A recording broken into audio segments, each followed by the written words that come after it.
दोस्तों नमस्ते। दोस्तों आज का टॉपिक का विषय ये है कि क्या धर्म जो है ईश्वर के बिना संभव है? तो निश्चित रूप से धर्म जो है ईश्वर के बिना संभव है। अगर कोई भी विचारधारा समाज में क्या नैतिक मूल्यों को स्थापित करने के लिए क्या है काम करती है, यानी कि नैतिक मूल्यों को स्थापित करने के लिए क्या है वो रिकमेंड करती है, तो उस विचारधारा को आप क्या है धर्म की कैटेगरी में आप रख सकते हैं। जैसे क्या है हमारे समाज में क्या है, अगर प्रेम है, सत्य, सहानुभूति है, दया है, अहिंसा है, इसकी बात कोई विचारधारा करती है तो निश्चित रूप से उसको धर्म की कैटेगरी में रखा जा सकता है।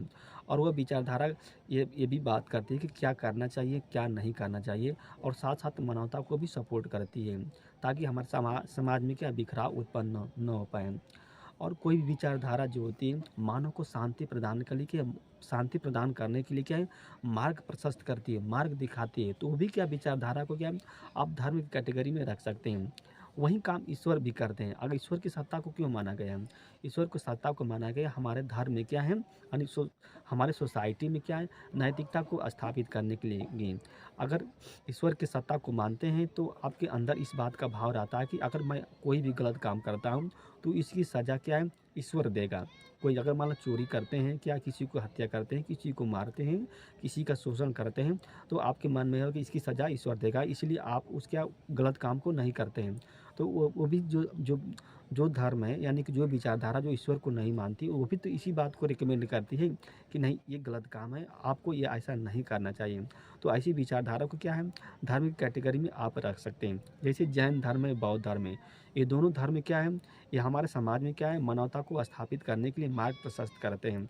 हमारे समाज में क्या नैतिकता को स्थापित करने के लिए करते हैं।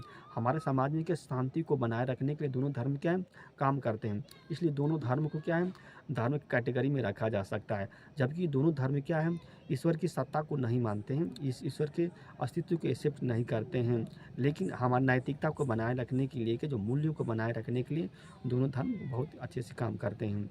इसलिए अगर आप कोई ज़रूरी नहीं कि कोई व्यक्ति क्या ईश्वर की सत्ता को नहीं मानता है तो वो धार्मिक नहीं है, वो धार्मिक हो सकता है।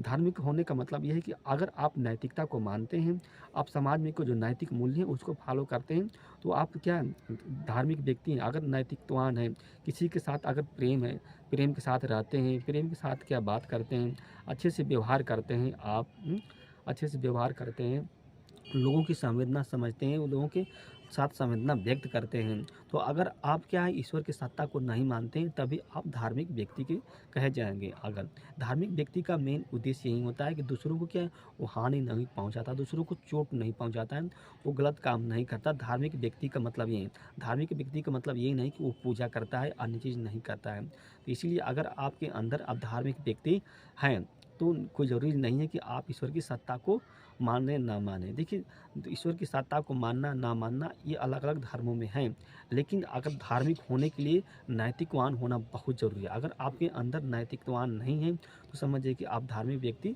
कह ही नहीं सकते। इसीलिए क्या है, अगर ये वीडियो अच्छी लगी तो इसको लाइक कीजिए और दोस्त हमारे चैनल को सब्सक्राइब कीजिए। धन्यवाद।